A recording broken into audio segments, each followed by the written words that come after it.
Ready to talk about smart pricing? You want to stay on and watch.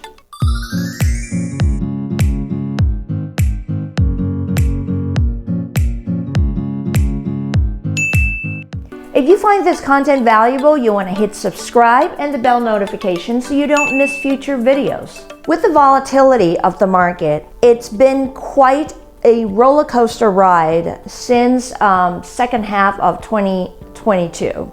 We are now heading towards the summer of 2023, and because of the way interest rates have been going, the market is still kind of going bonkers. And because of that, if you are looking to sell, or if you know anyone who's looking to sell, it's really now more than ever important for you to have a smart pricing strategy for your home, regardless of where you are in the country. At the end of the video, I'm going to kind of touch a little bit on what the market activity has been going in our surrounding cities in Napa and Solano counties.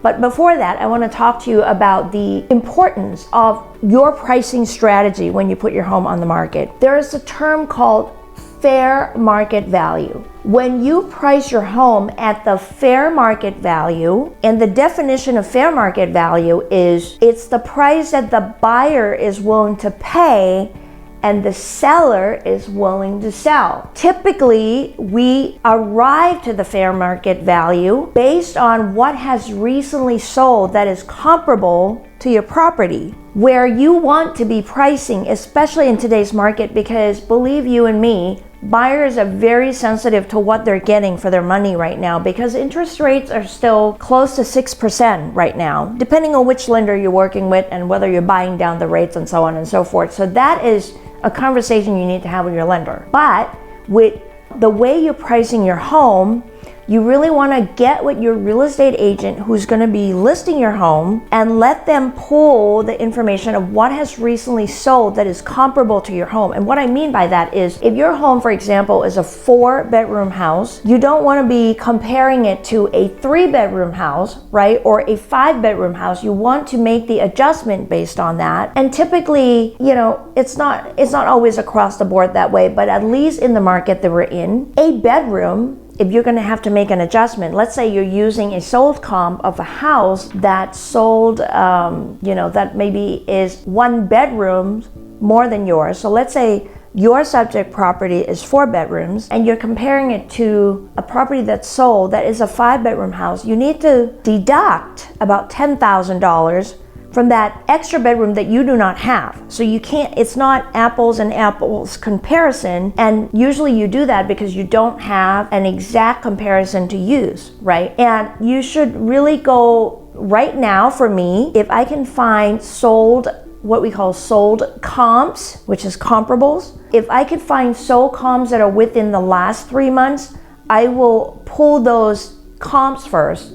And if I can't find anything because it's such a unique, a small community in the unique area, then I might go further back. But I try to stay within the last 3 months of market data. And now we have more market data because there's been a lot more activities, properties going into escrow activities going on in the market. So you want to get as close, the terminology I use, I don't know what other people use, but the terminology I use is we want to keep the comps, the sold comps, as tight as possible to your subject property. So, and then once you get those comps, you want to price your property. I know that every seller would like to get the most amount of money that the market can offer, right? And I want to get you that too if I was your listing agent. But it's important that you keep your asking price, the price that it comes on the market, to be close to the fair market value as possible. You don't want to overprice the property right now, because what's going to happen from there is that, let's say you price the house 5%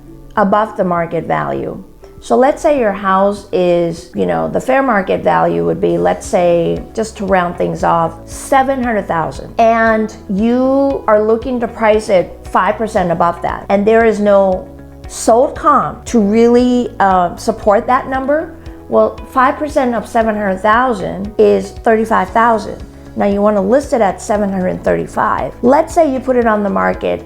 A clear sign that the pricing, the price of your home on the market is above what the market can support is when you're not getting a lot of traffic and you're not getting offers. So typically, and the market has kind of recalibrated to be more towards the normal part of the market before, and that what I mean by that is before the pandemic, right? In the first 2 weeks is when you're listing your home is going to be at its fresh as possible, with exposure, with excitement, with the buzz, right? With the bells and whistles, because we blast it out and we do paid ads and all of those things. Now, if you're not seeing potential interest, first of all, if you don't see a lot of traffic appointments scheduled, that means the buyers are shopping, and buyers are smart. They can go online and they could pull up properties up to this price range, and if you're above the range, they will also get a sense that it's overpriced and they're not gonna come see it. And imagine if you're a buyer, right? And you're gonna kind of wanna wait and see what the seller's gonna do maybe 3 weeks from now, 4 weeks from now. If there's a price reduction, or what we call price adjustment, to go downwards, that is usually because the seller comes to realize that this price is not gonna get an offer. So a price that doesn't yield you an offer is not gonna get you a win. So you then gotta look at, do we need to adjust the price? And your real estate agent is gonna be talking to you about that. So it's really important coming out of the gate that you stay as close to the fair market values as possible, because chances are in the first 2 weeks, you might actually end up in escrow, getting an offer accepted, hopefully get a healthy buyer that their loan is healthy and they can actually close. I cannot stress enough about pricing your house well as you put it on the market, so that you don't have to go through the cost that it's gonna cost you to keep the house, keep paying the mortgage, especially if you had moved out and you're paying the mortgage, and let's say 3 weeks into it, you're looking at adjusting the price, lowering the price. Well, what that means is it may take another week or 2 before your house goes into escrow. Now it's gonna take another 30 days typically for an escrow to close. By the way, if you want to understand more about what an escrow is, you wanna watch this video that's gonna be at the end, so that you can learn more about the process of what an escrow is, okay? So now it's gonna take you more time, and the financing that you're gonna have to do, you're gonna have to keep paying this mortgage for an extra month because it didn't sell or it didn't go into escrow early on enough. So I hope this is helpful, and if you have any questions, if you need more information, feel free to email me at kasamasales.com. Thanks for watching.